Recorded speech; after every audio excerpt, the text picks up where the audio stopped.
Before beginning with the poem She Walks in Beauty, let us see or let us know more information about the poet Lord Byron. The full name George Gordon Byron, simply known as Lord Byron. He inherited the title Lord Byron from his uncle. He was educated in Cambridge at Trinity College. He was a leading figure in Romanticism when he was 21 years old. He became a member of the House of Lords. जसं आपल्याकडे राज्यसभा आणि लोकसभा असते तसंच इंग्लंडमध्ये house of Lords आणि house of Commons असतं. तर Lord Byron हे member होते हाऊस ऑफ लॉर्ड्सचे की जे स्थायी सभागृह समजलं जातं राज्यसभेसारखं. In 1809, he went on 2-year-long voyage to Portugal, Spain, Greece, and Turkey. He returned home in 1811 and published the first two parts of his major work, Childe Harold's Pilgrimage, in 1812, in which he described his journey to foreign lands. Thus, his literary activity began.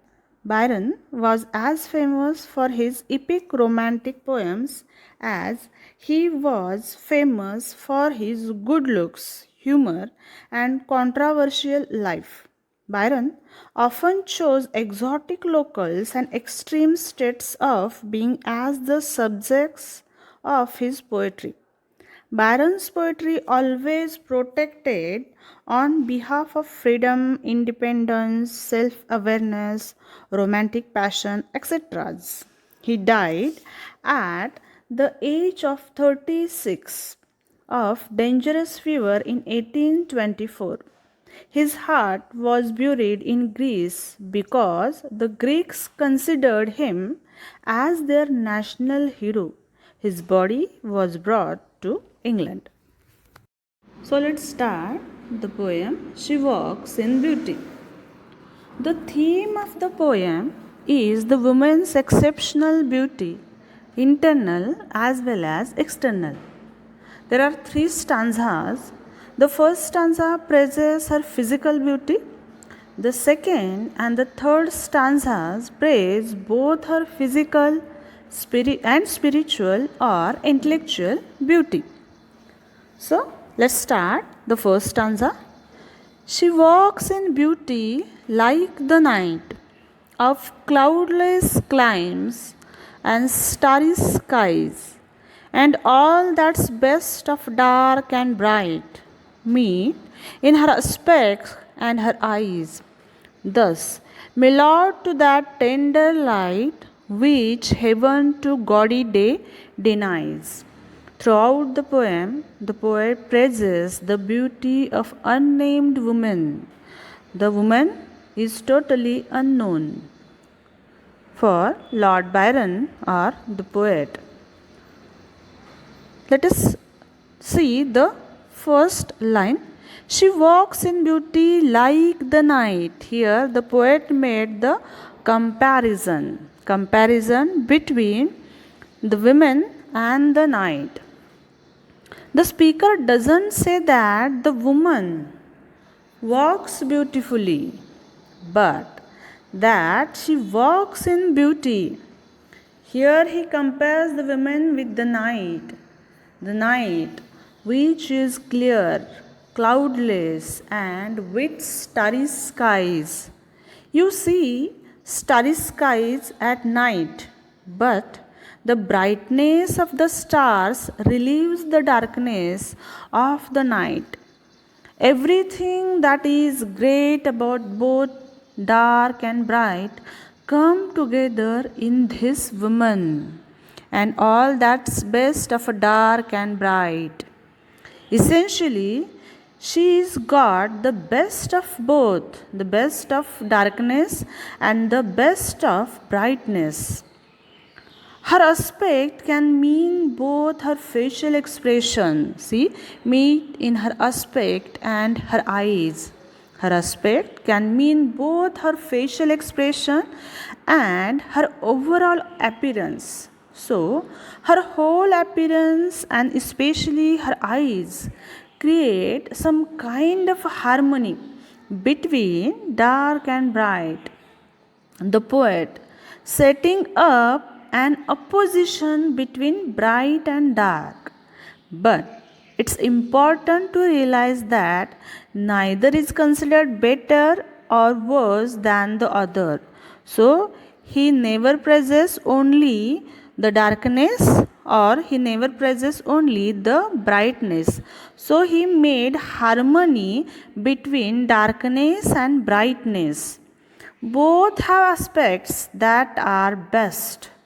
Everything that's great about both dark and bright is mellowed. Mellowed means made smooth and soft and toned down to something that's more tender and less intense than the light you get during the day. Try thinking about starlight or moonlight. That would be a tender light that is less gaudy. Gaudy means bright and showy. So, that is less gaudy or bright and blinding than the light you get during the day. So, here he compares the woman's beauty with the night and with the brightness, which is not more than that. It is the best combination of darkness and brightness. Second stanza.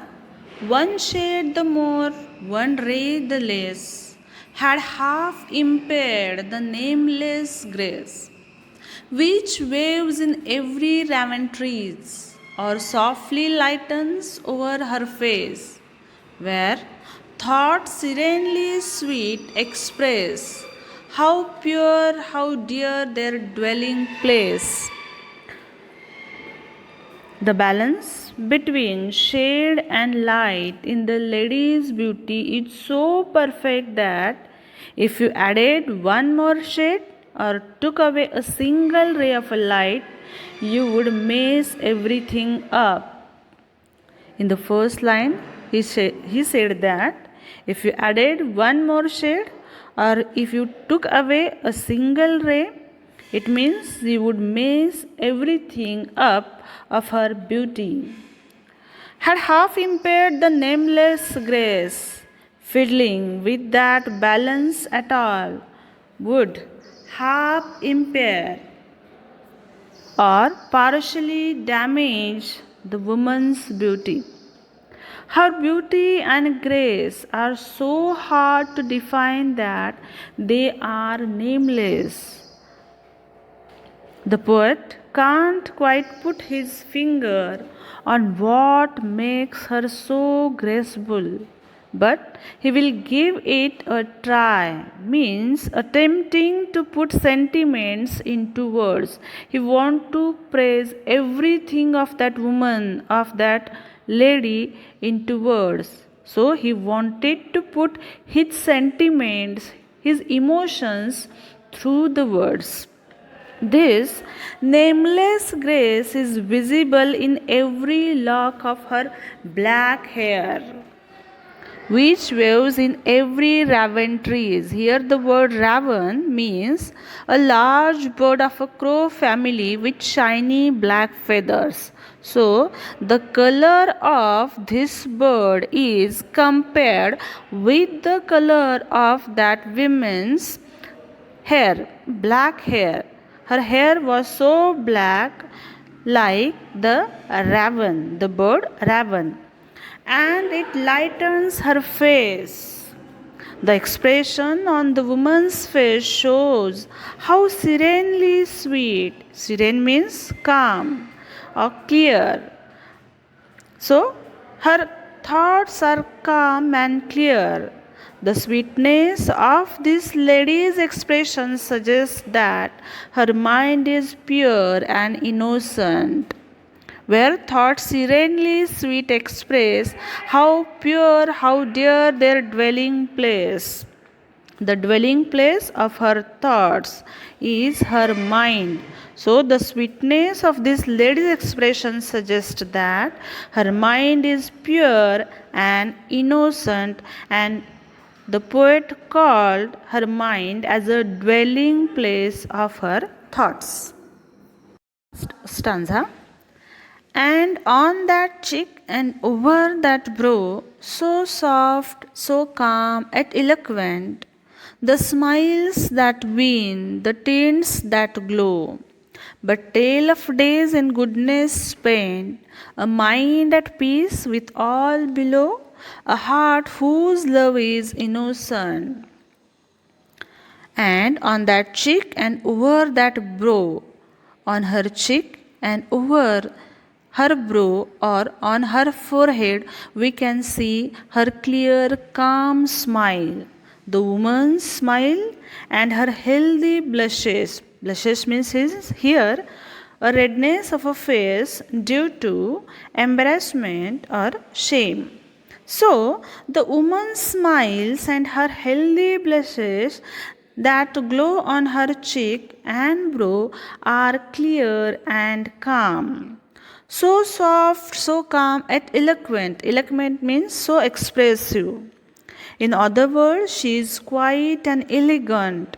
Her smiles and blushes are eloquent, means expressive, even if she doesn't say much out louder. Much out loud. The smiles reflect all the time that the woman had spent doing good deeds. So she did good deeds for people, for the society, and due to that, the smile came on her face. She is certainly not just a pretty face, she is also kind and good, which is why she is able to look so calm and serene. Serene means calm and clear, expressive. So, here throughout the three stanzas, the poet Lord Byron praises the unnamed woman, the unnamed beauty. Although the poem is generally thought to be a love poem, the poet never actually declares his love for this lady, but only he praises the beauty of that woman.